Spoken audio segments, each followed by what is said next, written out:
As minhas primeiras palavras sejam de gratidão, né, por essa oportunidade.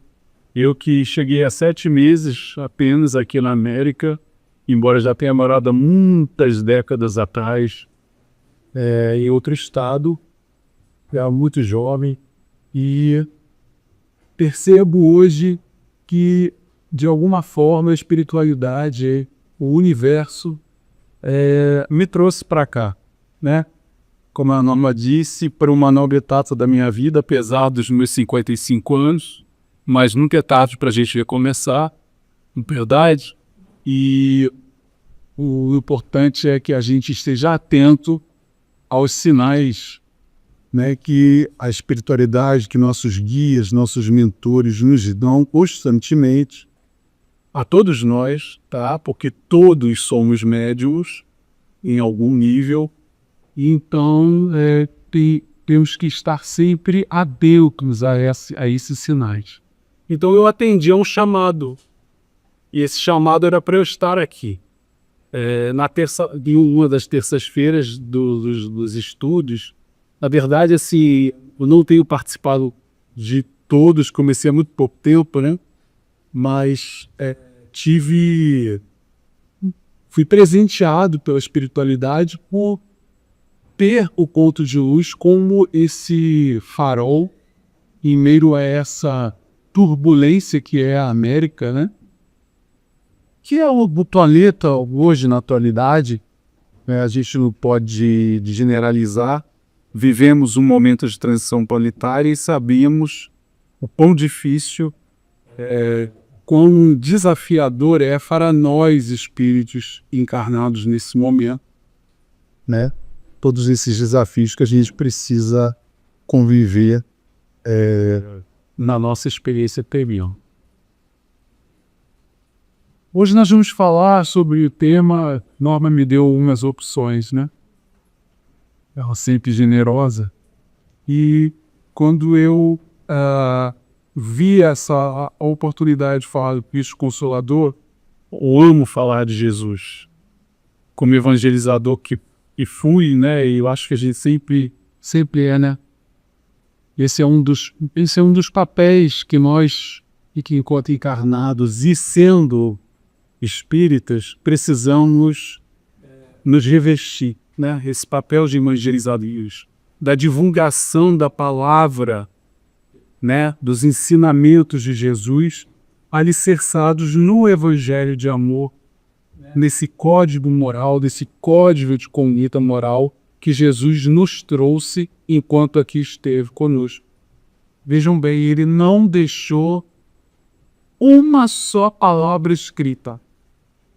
Todo o ensinamento dele, tudo o que ele exemplificou, o fez através de exemplos, né? Ou seja, através do ato de amar, do ato de consolar, ele deixou então registrado na memória da humanidade terrena os ensinamentos, o caminho, né? O caminho reto que nos conduzirá ao nosso crescimento espiritual, que é a nossa missão número 1, meus irmãos. Se a gente acredita que cada um de nós veio aqui com uma missão, eu como terapeuta, o outro como advogado, obviamente isso faz parte da nossa caminhada, isso faz parte, isso é um dos caminhos pelo qual aqui podemos atuar, né, e nos desenvolver. Mas a nossa missão número 1 é conosco mesmo. Nós somos a nossa maior missa.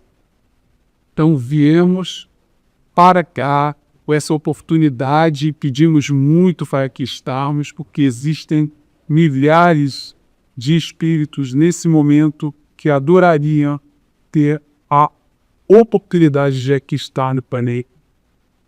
Nós, então, recebemos essa oportunidade de fazermos a nossa metanoia, a nossa melhoria e que fazemos esse movimento de autoconhecimento. Esse é o maior trabalho que nós temos enquanto estamos encarnados e também depois quando voltarmos para a nossa parte espiritual, que é a vida verdadeira, né? Aqui é apenas um ensaio daquilo que nós vamos viver plenamente do coroa. Não é isso? Então, não tome absolutamente nada do que eu disser aqui como verdade absoluta, por favor. Jesus nos exortou a termos uma fé raciocinada. Vemos no mundo atual pessoas que pegam códigos morais como a Bíblia, como o próprio Evangelho segundo o Espiritismo, leem aquilo e interpretam aquilo, ou não interpretam, apenas leem e não fazem juízo de valor daquilo que está sendo ensinado, reproduzem como papagaios, né, e não apreendem o conteúdo que as mensagens nos convidam a refletir. E é o que nós vamos fazer hoje. Reflexão. Meu convite a cada um dos irmãos aqui é que, junto comigo, dentro das minhas limitações, façamos, então, reflexões à luz do que a doutrina, nossa doutrina de amor, ela nos ensina. É quase impossível, uma missão quase impossível, traduzir por palavras a grandiosidade do nosso mestre amor. Né? Até me dar aquele nozinho na garrinha. Porque ele hoje tem a nossa tutela. É o governador planetário do nosso orbe e assumiu a missão junto ao nosso Criador de nos conduzir por milênios já nessa estrada evolutiva. Então, ele tem a nossa tutela e essa tutela é uma tutela de amor. O sentido principal da missão de Jesus, nos amou tanto ao ponto de ele mesmo, em pessoa, encarnar no planeta e aqui vir nos mostrar o quanto ele nos ama. O quanto ele está conosco todo o tempo. Estava já mesmo antes de mim, obviamente, nos direcionando, porque já trilhamos um caminho bastante longo, né?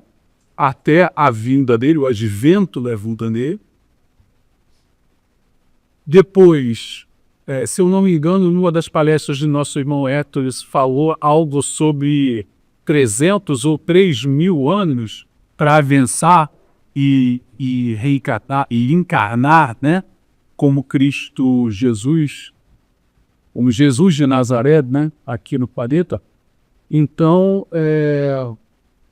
percebam como esse caminho ele é longo. E aqui esteve conosco por um pouco tempo, 33 anos terrenos, mas foram 33 anos terrenos de grandes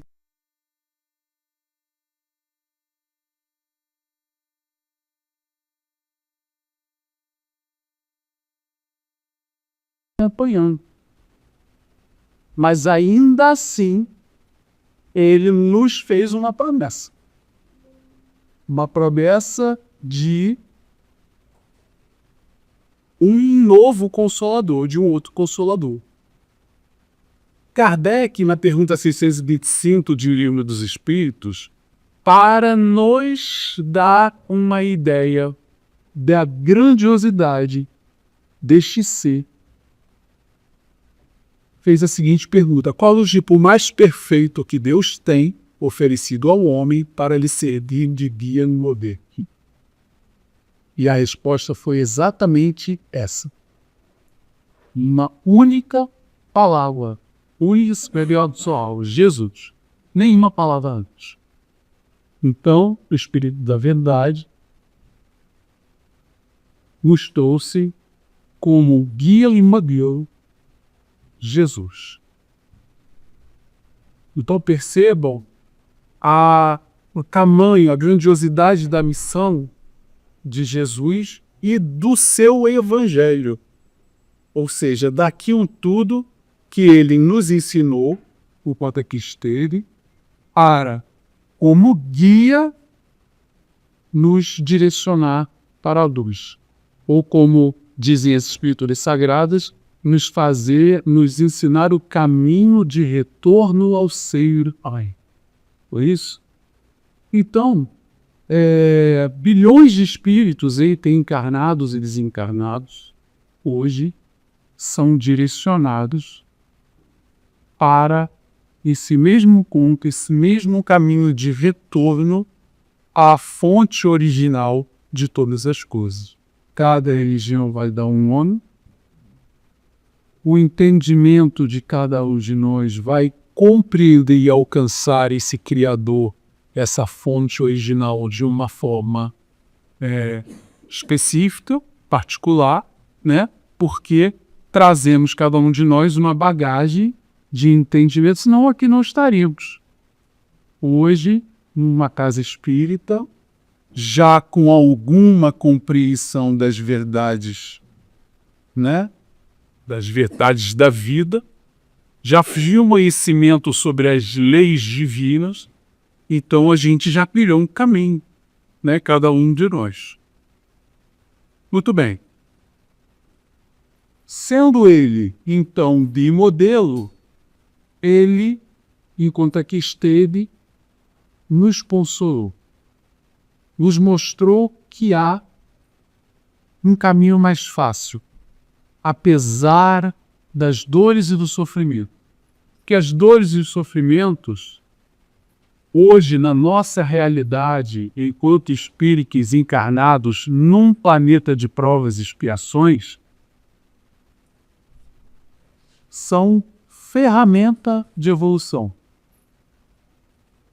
A dor é necessária ainda dentro da nossa realidade de espíritos em evolução. Por quê?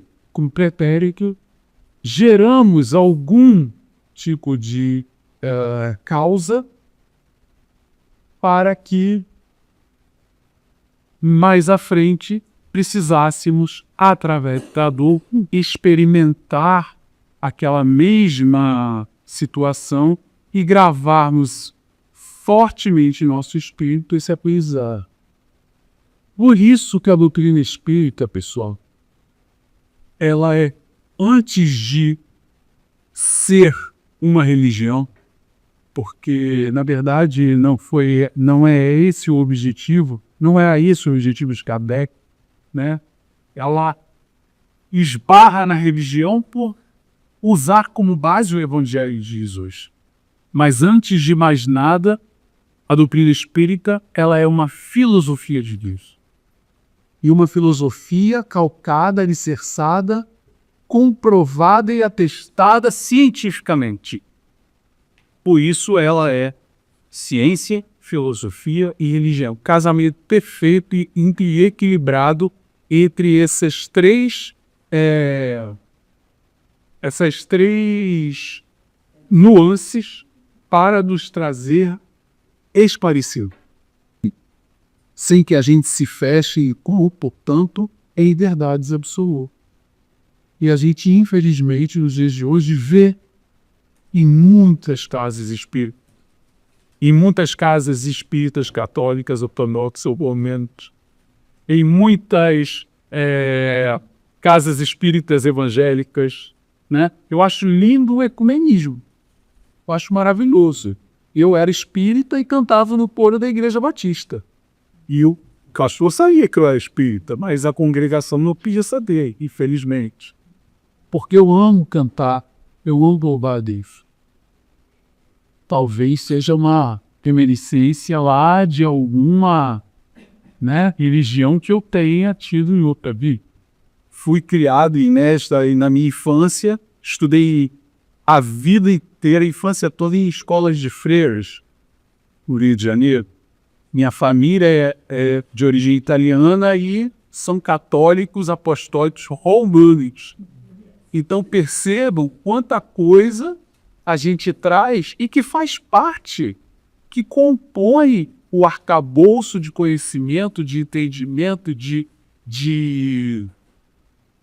da construção de nós mesmos, né? E daquilo que a gente entende como fé, como religião. Então, eu tenho a minha forma, você tem a sua forma, vocês são tem a dela, não, nós aqui traz então esse cadinho, né?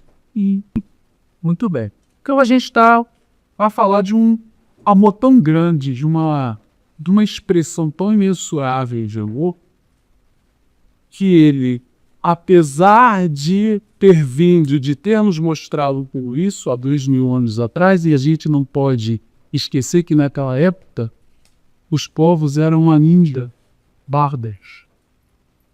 As sociedades ainda, embora já civilizadas, elas ainda viviam muito a fé na fogo. Era a lei do olho por olho, dente por dente. Então, isso obviamente gerava uma animosidade. Você precisava ainda guerrear com seu vizinho, porque naquela época talvez não existissem cercas nem muros, né? Então você tinha que resguardar, para você resguardar a sua família, você tinha que se armar, literalmente, para que você pudesse defender os seus.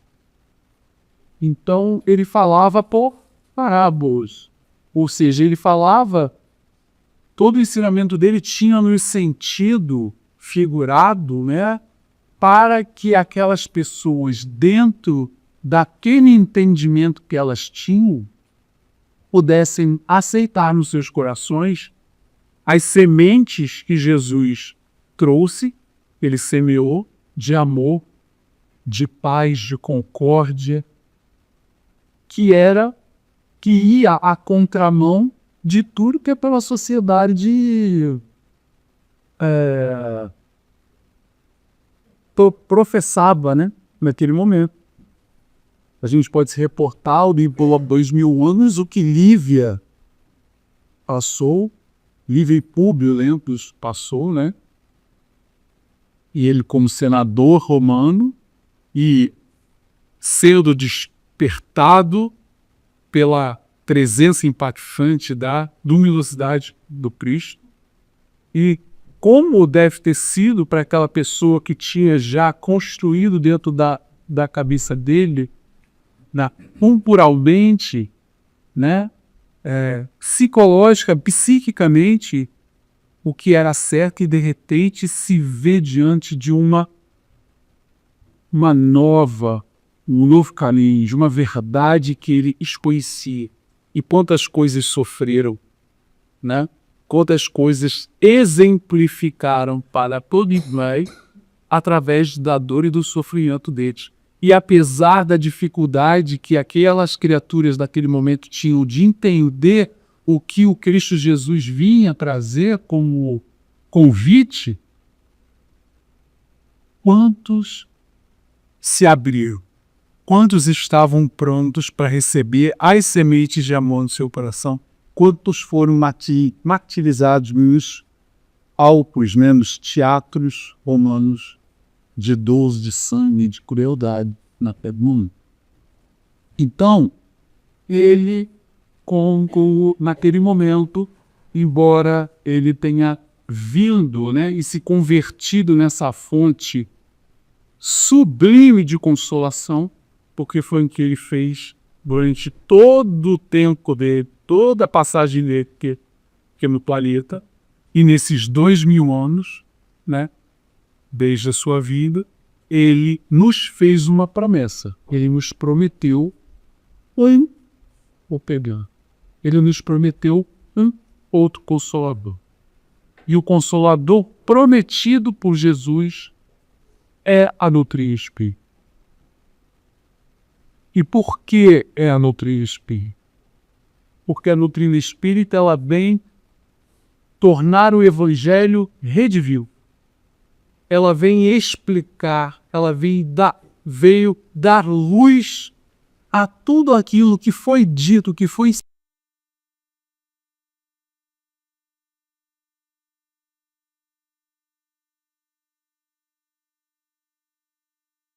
seu entendimento deturpado, lamentavelmente, justamente após a criação das religiões. Porque a religião, e sem aqui julgar nenhuma delas, as religiões elas deveriam ser o elo entre nós e o Criador, né? É o religar, a origem da palavra vem da palavra religar, é essa religação, essa reconexão que na verdade nunca fomos desconectados, nunca estivemos desconectados. Nós acreditamos desconectados. Essa é a questão. Então a vida, hoje, a vida material, as dificuldades, os dissabores da vida, elas tiram a gente desse foco que nós precisamos ter constante de cuidado com a nossa espiritualidade, né? Então, a gente acaba se acreditando sozinho. Acabamos acreditando que não somos assistidos por Deus, que estamos ao léu.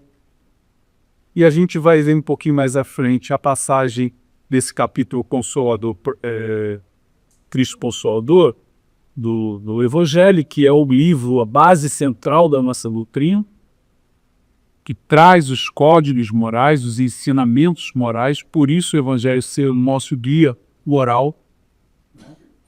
Foi exatamente aquilo que Jesus disse: olha, caminhe por aqui. E por aqui caminho vai ser menos tortuoso. Ou melhor, caminhe por aqui. Por aqui vocês vão ter mais consolo diante das dificuldades da vida que são naturais, porém necessárias. Não é isso? Então ele disse: eu rogarei ao Pai e ele vos dará outro Consolador, para que fique convosco para sempre. Não que Jesus não estivesse, como eu já mencionei. Estava antes, esteve durante, continuou depois, continua hoje e estará conosco para sempre. Mas havia a necessidade da vinda de um outro Consolador para dar luz e entendimento a tudo aquilo que Jesus disse muitas vezes por parábolas.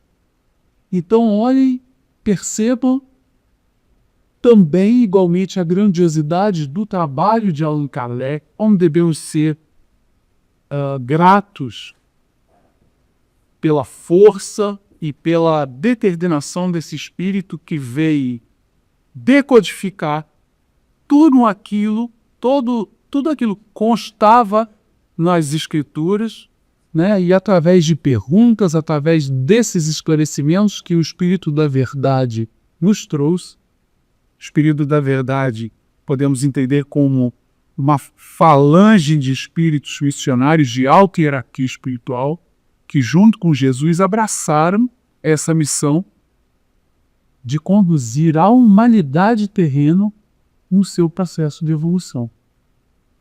Então, percebam, é uma força-tarefa.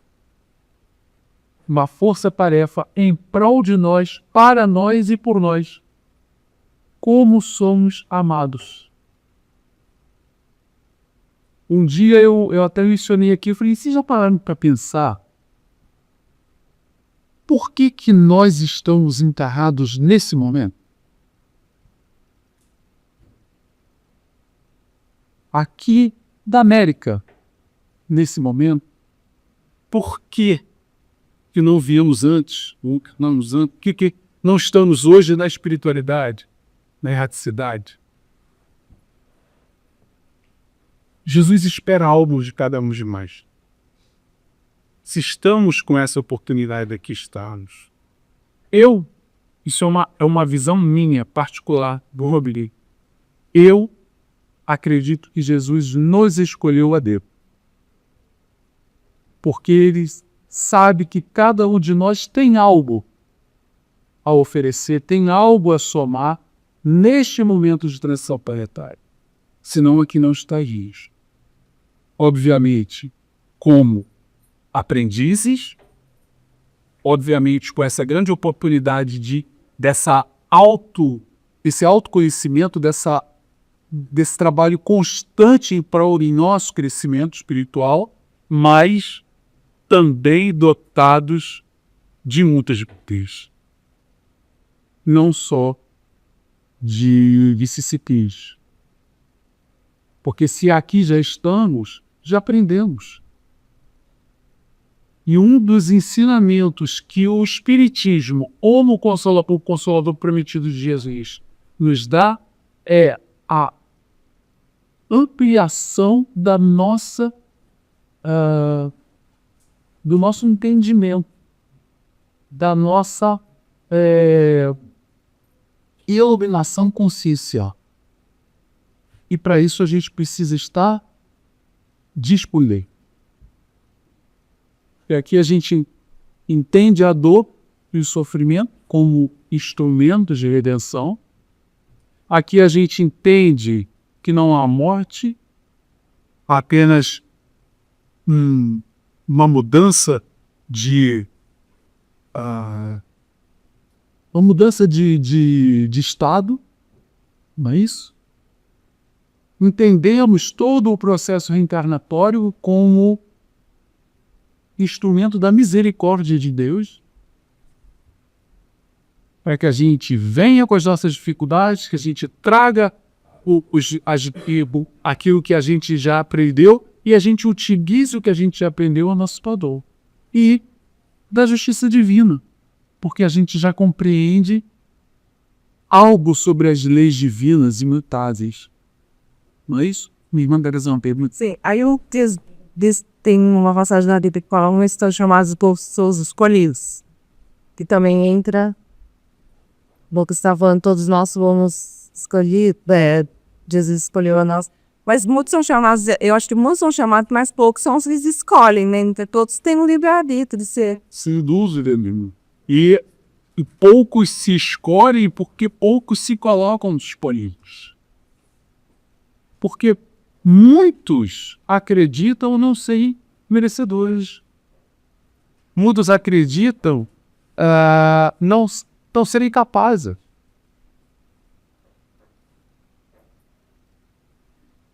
Eu estou aqui falando dentro das minhas limitações, mas eu estou me profundo a refletir com vocês,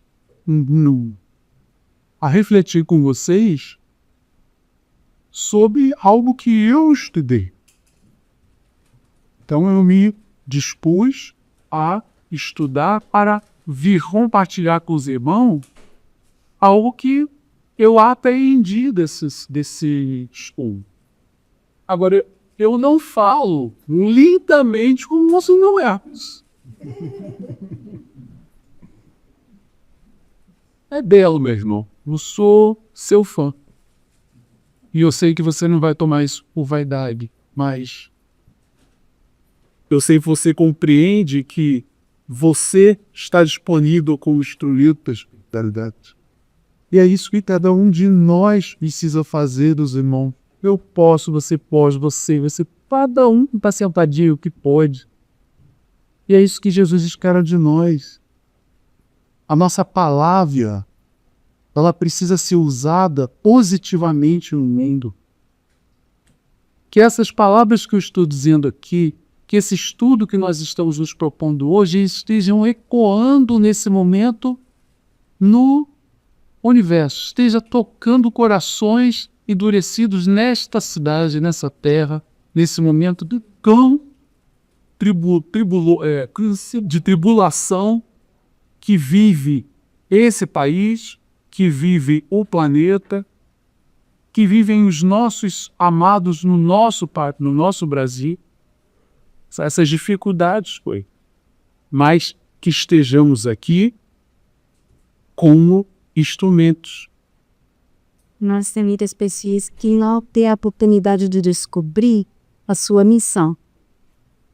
Então, está aqui, mas às vezes não sabe, né? Quando eu digo afim, não é aqui, nos Estados Unidos, mas é aqui, dentro, tá? E carne e osso. Não sabe a missão, morrer não sabe. Eu acho que Parece muitas oportunidades, muitas coisas a fazer, faz e sente que tem algo. Mas, embora busque saber a verdadeira lição, né? Tu descobriu. Olha, minha irmã, eu, sinceramente, eu vou contextualizar isso que você está trazendo da seguinte forma. Talvez nenhum de nós saiba exatamente qual seja a nossa missão. A gente pode ter um vislumbre, mas de uma coisa eu tenho certeza. A gente não vai descobrir se a gente ficar parado os braços cruzados. Se a gente não colocar a cara, tá. Se a gente não ser assim, eu acredito que o Apple não basta, mas por isso e outros irmãos que já sejam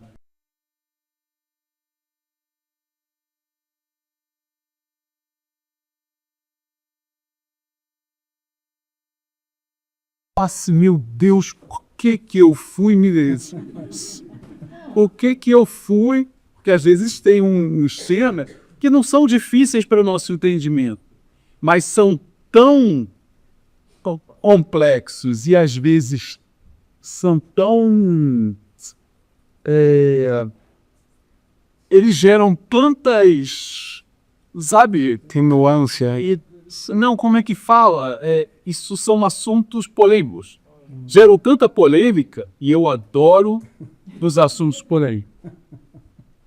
Eu sou o cara dos assuntos polêmicos, porque eu não tenho medo de aprender. Eu não me fecho em copas a nenhuma verdade. Enquanto nós, como espíritas, principalmente, porque há muito será cobrado a quem não foi dado, não esqueçamos disso. Enquanto a gente se fechar em copas de que isso daqui é uma verdade absoluta,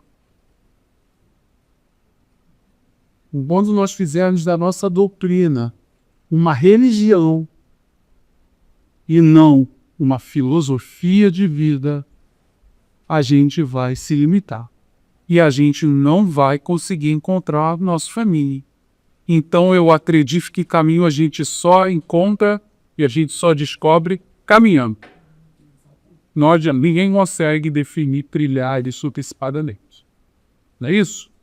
Então, Jesus nos trouxe outro Consolador para que essa mensagem de amor fosse resgatada. E, explicando tudo isso, ele, obviamente, também nos apontou o sentido da vida. Talvez não o sentido da missão individual, mas um norte. A gente sabe que a gente seguindo por um determinado caminho, a gente está dentro daquele código ético, moral, e a gente vai encontrar um resultado positivo. Ele esclarece o porquê do sofrimento, ou seja, ninguém sofre à toa. Porque não há o acaso, não é isso? Leia Kardec. Todo mundo conhece essa frasezinha. Ele fortalece a nossa fé com lógica e amor. Jesus nos convidou, nos exortou a isso, uma fé raciocinada. Não aceitemos nada como verdade absoluta. Porque não há. Nós nem sabemos se a história de Jesus foi exatamente da forma que nos foi trazido.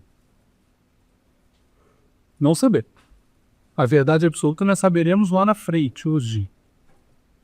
E ela traz, não, veja bem, da história que eu digo, como foi. Não do conteúdo, não do ensinamento, do corpo do ensinamento de Jesus. Estou falando da história como foi. Uns dizem que ele foi crucificado daqui do jeito, outros dizem que foi crucificado de cabeça para baixo, outros dizem que não foi crucificado. Isso para a gente importa? Isso muda, de alguma forma, a imagem e a simbologia do ensinamento do conteúdo que ele nos trouxe? Não muda. E ele traz provas da imortalidade da alma. Quer dizer, a doutrina traz explica. Porque antigamente se falava-se da ressurreição e muita gente hoje ainda confunde ressurreição com reencarnação, né? Principalmente porque surgem outras religiões. Então, a doutrina nos traz o esclarecimento de tudo isso. Explica de fato quem era Jesus. A doutrina nos trouxe à luz dela exatamente o propósito da missão de Jesus nas nossas vidas. Então, aos poucos, em contato, ao estudar a doutrina, a gente aos poucos também vai tendo esse contato, essa intimidade, essa proximidade com ele. E naturalmente, quando a gente se conecta, quando a gente está com esta conexão muito justa, muito afinada com Jesus, com a espiritualidade, a gente encontra muito alívio, muito consolo, porque a gente percebe que a dor não é tão grande assim, que o sofrimento não é tão absurdo assim, diante da esteira das existências e diante da pequenez, da velocidade com que a nossa vida terrena, a nossa experiência terrena, ela acontece. Então, há quantos milênios a gente vem experimentando, através das nossas vidas sucessivas, cadinhos desses sofrimentos que são aquele toque importante de impressão de aprendizado nas nossas almas. Então não é como eu disse assim, o nosso sofrimento, e não estou aqui menosprezando, diminuir o sofrimento de ninguém, mas quando a gente se vê diante da grandiosidade da vida e na possibilidade, né, que Deus nos dá de crescermos e evoluirmos, a gente percebe que não é tão difícil assim. A gente às vezes é que complica, não tem o que está assim, a vida é bela, nós que complica ela. Sim. E para a gente discorrer um pouquinho mais sobre o capítulo 6, que é um capítulo que vem fundir esses dois consoladores.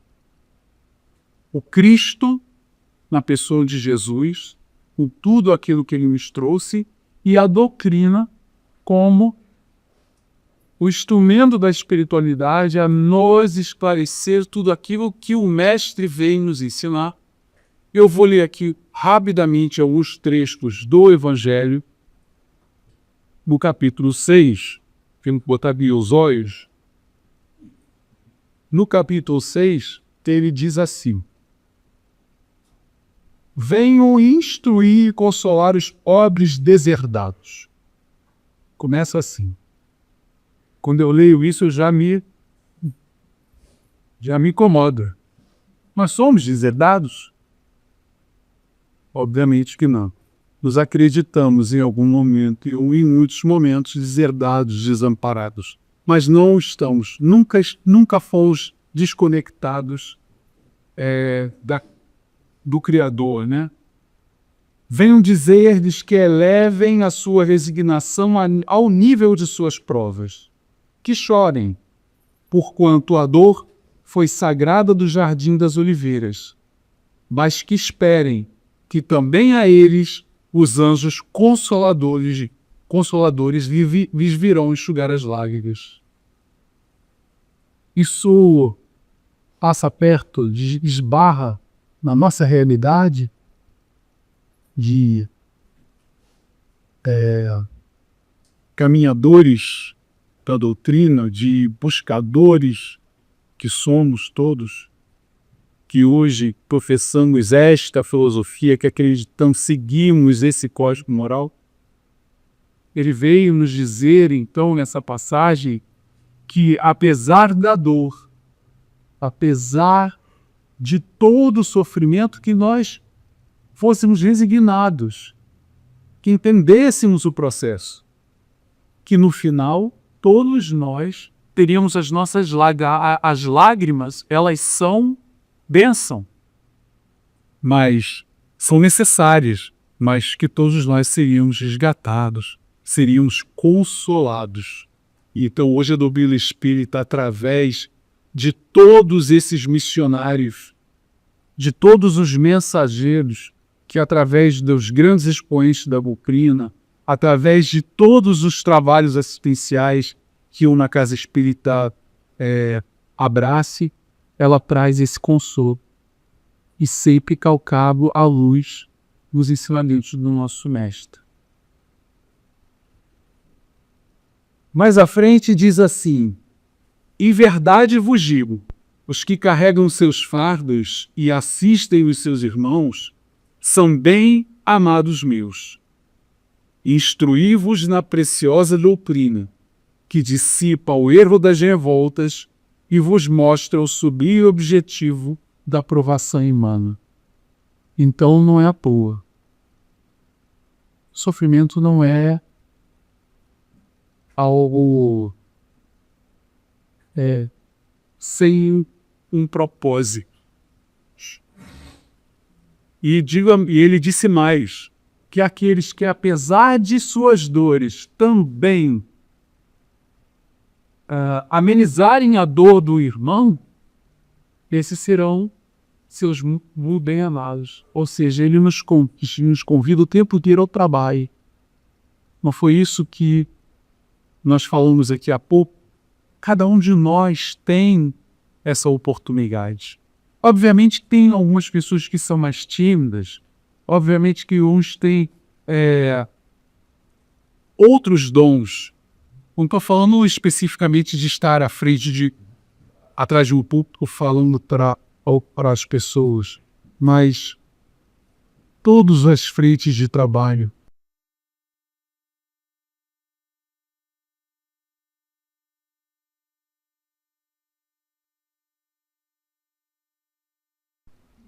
No que Quem é que anda e olha essas calçadas repletas de indigentes, de pessoas sofrendo toda sorte de necessidades? Gente, o campo é vasto. A seara, o campo está aí para ser semeado. E nós já portamos o cadinho de sementes que a gente já conseguiu amealhar através da nossa compreensão, do nosso crescimento espiritual, Roberta.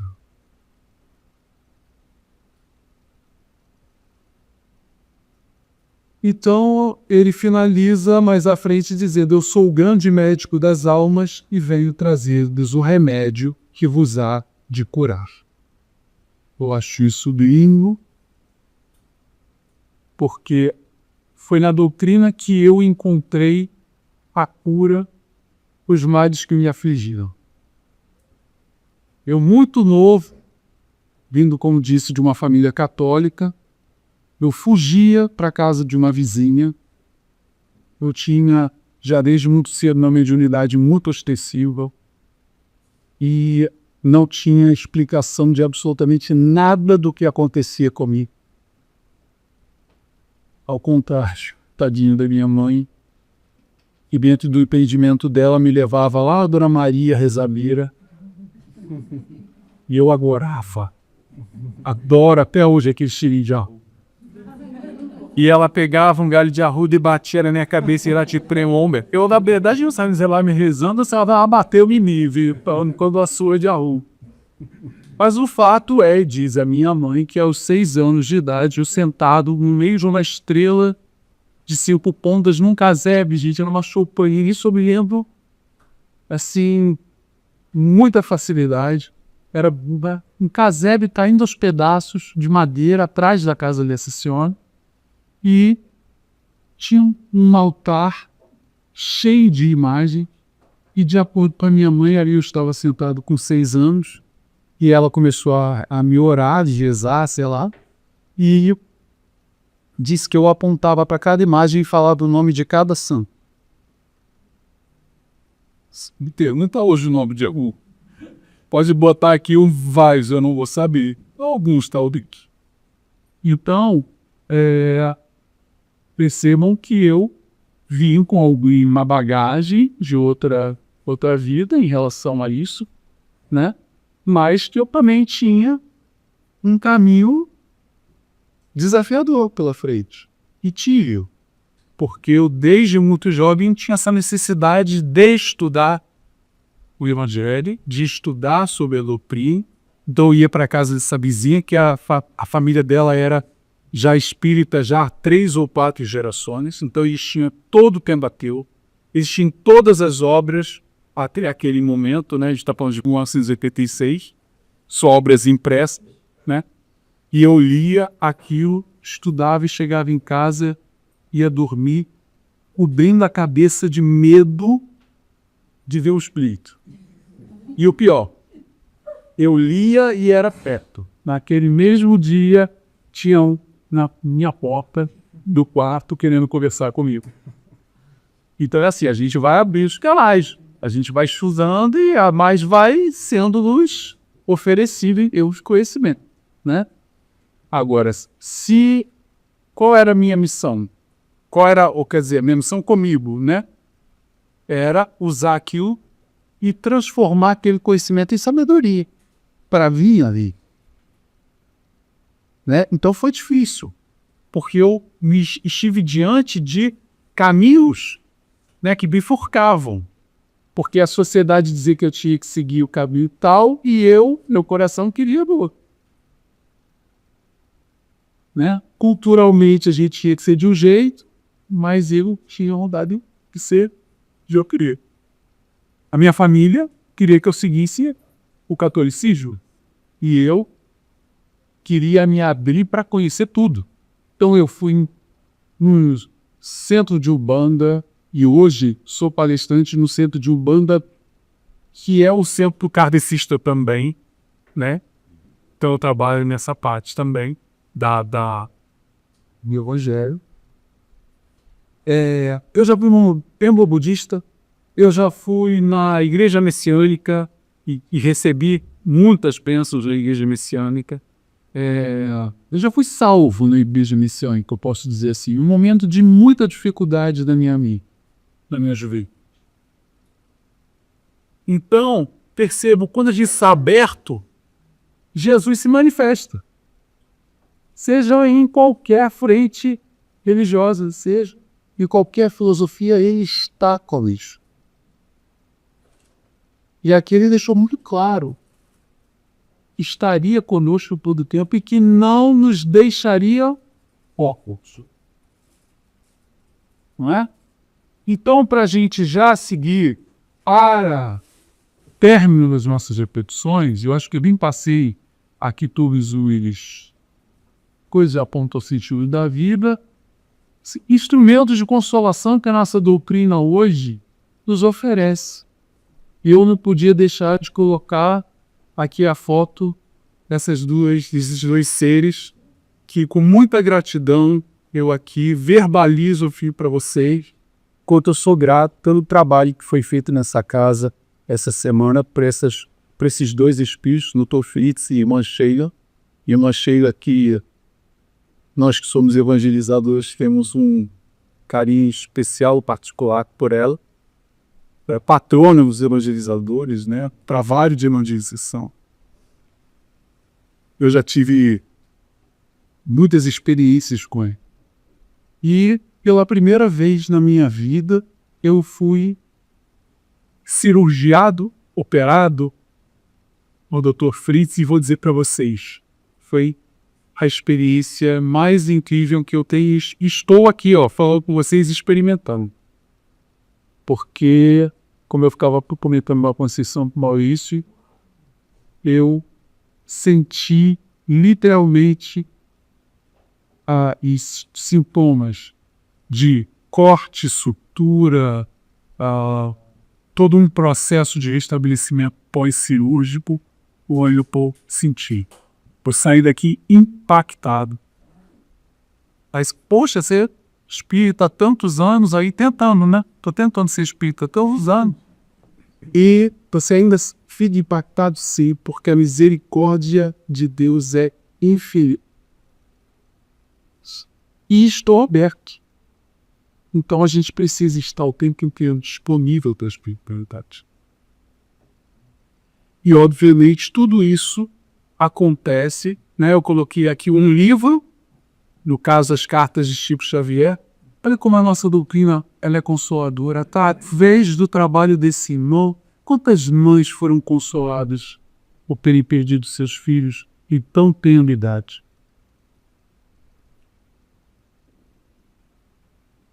Quantos trabalhos assistenciais esse espírito de vulto, esse trabalhador do nosso mestre, juntamente com o Divaldo, tantos outros expoentes, se dedicaram e direcionaram toda a parte financeira para tantas instituições e tantas frentes de trabalho. E tudo isso embasado nesse evangelho de amor, de luz, nesse código moral que nós, graças a Deus, já entendemos como o nosso código espiritual.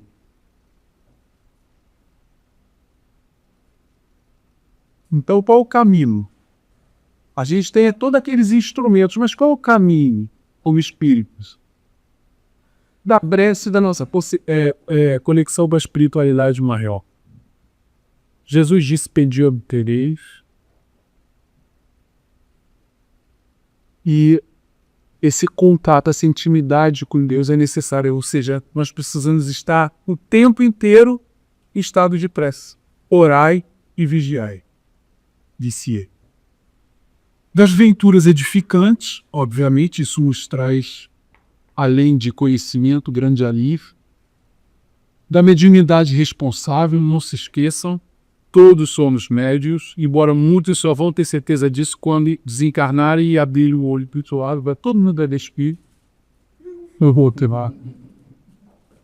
Das inspirações dos bons espíritos, ou seja, quando a gente está conectado, a gente faz essa ponte, essa conexão constante, a gente se conecta à inspiração dos bons, não só dos maus. Ainda assim, a gente é vigilante, a gente é distraído, né? Às vezes a gente dá atenção aos mauzinhos também, né? Aqui, os equivocados, vamos dizer, como chamar assim. Da prática do bem e da caridade e da vivência dos ensinamentos do mestre. Como a gente pode viver isso, gente? Tá fome. Que aqui é fácil, abraçar o irmão aqui é fácil. Que todo mundo pensa um pouquinho parecido, né? Não seria bonito nem legal para o mundo pensar a mesma coisa igual, porque é uma diversidade, gente, que existe a amplitude de possibilidades.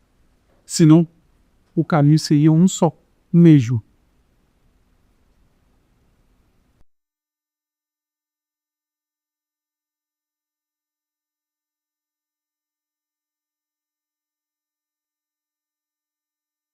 Desculpa, não. Tem que não dar vontade de parar. Então, assim, nos dons do Cristo, esse é a lição número 25 do livro Fonte Viva. E diz assim: mas a graça foi dada a cada um de nós, segundo a medida do dom do Cristo. Isso quem disse foi Paulo em Efésios.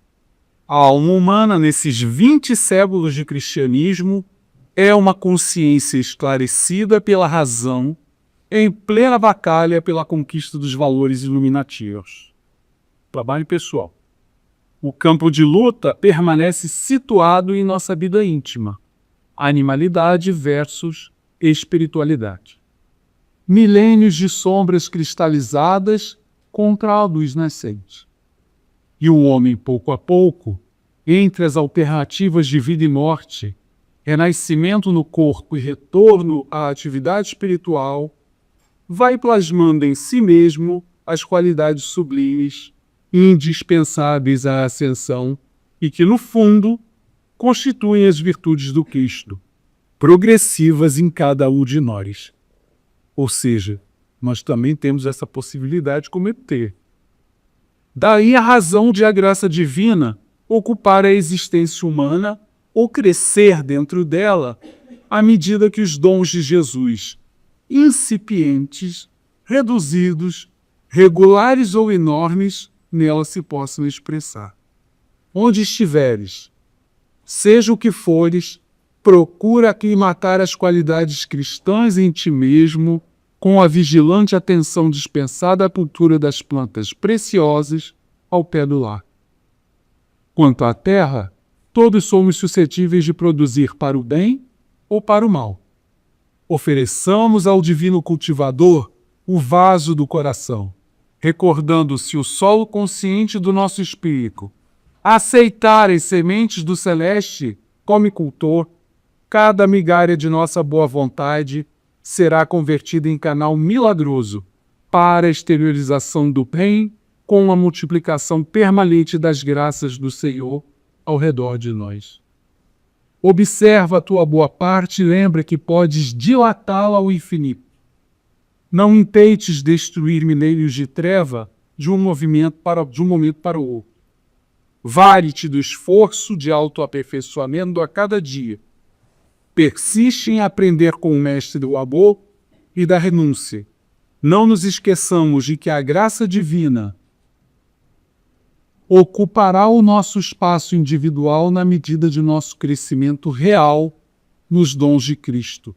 Ou seja, os dons do Cristo, eles estão dentro de nós, através do autoconhecimento com base em nossa elevação consciencial.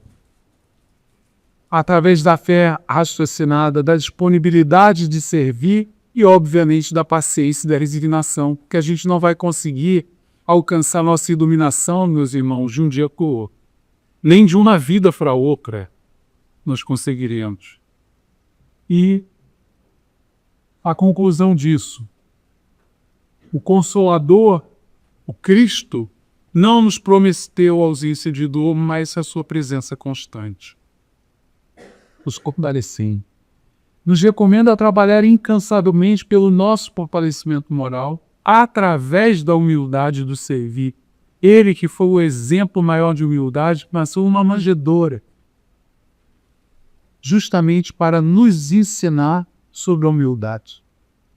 E garantiu a todos alívio e consolo, pois ele é o médium, e a doutrina é o remédio. E nós também podemos ser médicos, quando a gente se dispõe a ajudar o nosso próximo mais próximo, ou mesmo aqueles que não nos conhecem. Eu estou aqui há tão pouco tempo, eu já tive provas disso, de pessoas que estão aqui nessa sala, que já fizeram por mim sem nem me conhecer. Então, meus irmãos, fica aqui a minha contribuição com muita gratidão e na certeza de que o coração de cada um de nós nesse momento está aberto para receber essas sementes, para produzir, multiplicar e para que a gente possa compartilhar e molhar essas sementes. Que Deus nos abençoe, nos ilumine a todos e que nos conduza em paz para os nossos lares. Graças a Deus. Isso. É isso. Eita.